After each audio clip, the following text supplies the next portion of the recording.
Good evening. Merry Christmas. We light the Christ candle, which represents the light of the world. God is the light of the world. And every time that we come to Christmas, we are reminded of the love, the peace, the goodness, and our love is with God and God is with us. Amen. Good morning and blessed Christmas Eve, which is the name of the daily word for today, December 24. This Christmas Eve, I think of Mary and Joseph and how their journey of faith led them to the humble birth of Jesus in a stable. With love in their hearts and peaceful stillness all around, they brought the Holy Child into the world. As they laid him in the manger, their joy was complete. I carry this story with me as a reminder that when my plans go awry, I can demonstrate the faith to follow an unfamiliar route, the peace to trust the divine within me, and the love to know I am never alone. With joy, I welcome the birth of the Christ, commemorated in the birth of Jesus more than 2,000 years ago. This divine light shines steady and bright, and the Christmas story reminds me that the divine is forever being born. The Holy Scripture quotation is a famous line from Luke. Glory to God in the highest heaven, and on peace, and on earth, peace among those whom he favors. Thank you. And I would just like to announce that Jerry is going to read our scripture reading for us tonight, which is from the book of Luke, the Gospel of Luke, chapter 2, verses 1 through, 1 through 27, something like that. Luke chapter 2. Yes, thank you. I'm honored to be allowed to share this, one of the most famous scripture quotations in the entire New Testament.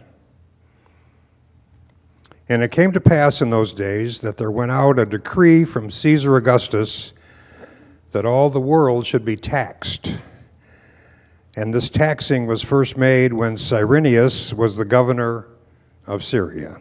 And all went to be taxed, everyone into his own city. And Joseph also went up from Galilee out of the city of Nazareth into Judea unto the city of David, which is called Bethlehem, because he was of the house and the lineage of David, to be taxed with Mary, his espoused wife, being great with child.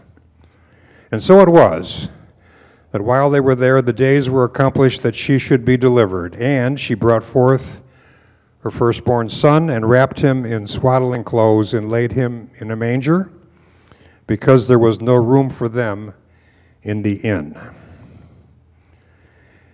And there were in the same country shepherds abiding in the field, keeping watch over their flock by night.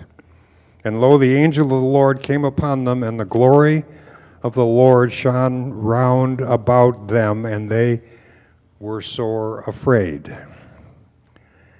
And the angel said unto them, Fear not, for behold, I bring you good tidings of great joy, which shall be to all people. For unto you is born this day in the city of David a Savior, which is Christ the Lord. And this shall be a sign unto you. You shall find the babe wrapped in swaddling clothes, lying in a manger. And suddenly there was with the angel a multitude of the heavenly host, praising God and saying, Glory to God in the highest, and on earth peace, goodwill toward men.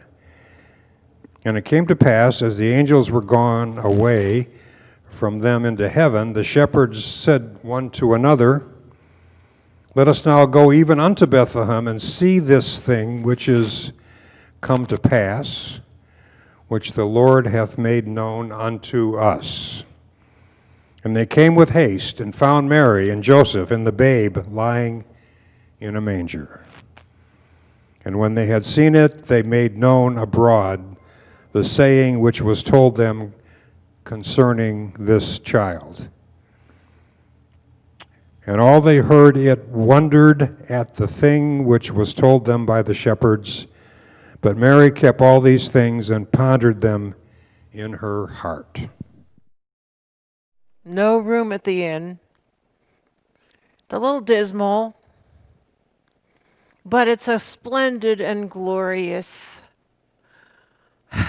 revelation to see how Mary and Joseph showed up in Bethlehem. All these people were flooding into the city to be enrolled for taxing, and there was no room for them. No room. Now, how often have you had it happen to you that things didn't work out the way that you had planned, but the way that they did work out was divinely ordained? Raise your hand if you've seen that, if you've witnessed that. Yes, yes, it's true. Yeah. Well, that's what we have here. This happenstance symbolizes the greatness of the moment that could not be fit into a box, into a room inside of a building. I mean, can you imagine that Mary and Joseph were complaining? That they were put off? That they were in a poor humor? That they were in victimhood? That they were angry? Any of those negative states. We don't imagine them at all, do we? We imagine them just accepting the situation at its face value and being told, well, you know, you can go into the stable. Oh, thank you very much. I don't know, modern people would have been, I'm calling my travel agent. They would have, you know, no. Mary and Joseph did what all of us need to really model ourselves after this. That when things go funny, when things go awry, when your expectations aren't met, you go row, row, row your boat gently down the stream. You don't make up a story about it. You don't make it mean anything. You don't have an emotional reaction. Just think how much stress you would have saved yourself, all of us, if we did that all the time. And this is a prime example. Mary and Joseph, they were not in resistance. They just accepted the circumstances as they were. And Mary brought forth her firstborn child in a stable and laid him in a manger. Do you realize a manger is the holder of the food for the animals? M-A-N-G-E-R is French manger, for to eat. And there is the symbolism of the Christ being given to humanity as their true source of sustenance and spiritual food. Laying in a manger. So beautiful. It turned into a glorious event. Angels directing shepherds to go on bended knee before the baby. And they were telling Mary what had been said to them by angels. For unto you is born this day a Savior who is Christ the Lord. The shepherds came to Mary and told them that a host of heavenly angels had announced this to them. And then disappeared back into heaven. That heavenly hosts had appeared in annunciation of this holy birth. So then we see how Mary kept all these things and pondered them in her heart. Beautiful.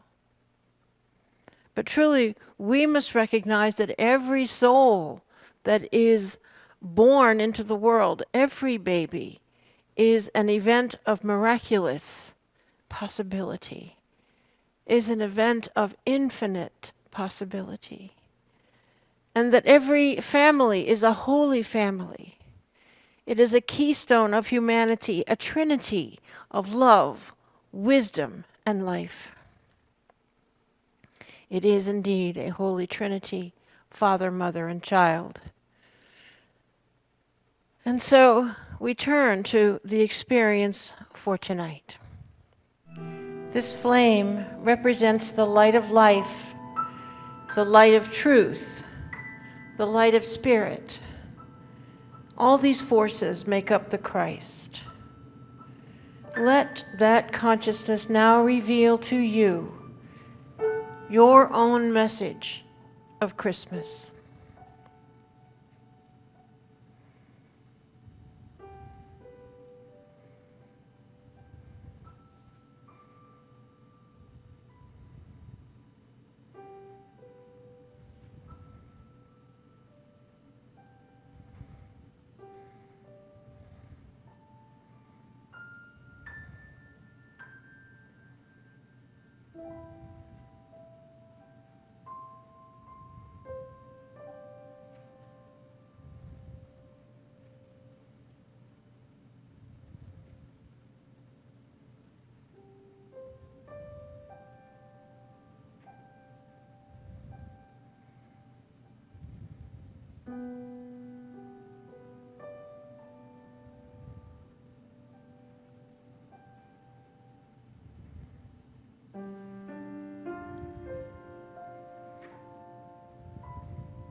For even as we see through a glass darkly, divine love reveals face to face with Christ our Savior.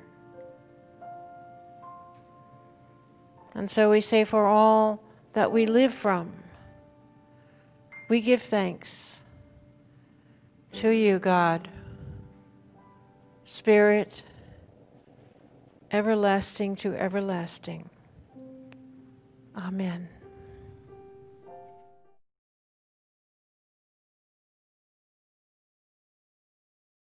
In unity, we take every opportunity to bless our love offerings and to make a sacred ritual of giving. We let Spirit guide us in all our affairs, and we affirm abundance for ourselves, for this work, and for all humanity. Let us take our offerings in our hands and bless it with our offering blessing together. Divine love, through me, blesses and multiplies all that I give and all that I receive. Well, I just want to dedicate the offering and then tell you a few little things. So we give thanks for these gifts that flow from the heart of God into humanity, supporting this work that is dedicated to serving the Christ expression in all people. Amen. Thank you. Now, Sunday, only 2 more days away, we're going to have a service, and we're still in the Christmas spirit, experiencing the afterglow of Christmas. We're not switching to New Year burning bowl just yet. And so I'm very delighted about that. It's about the escape to Egypt called Spirited Away. So we'll be having that on YouTube and here in our live performance sanctuary. So thank you all for coming. Let's have our closing circle.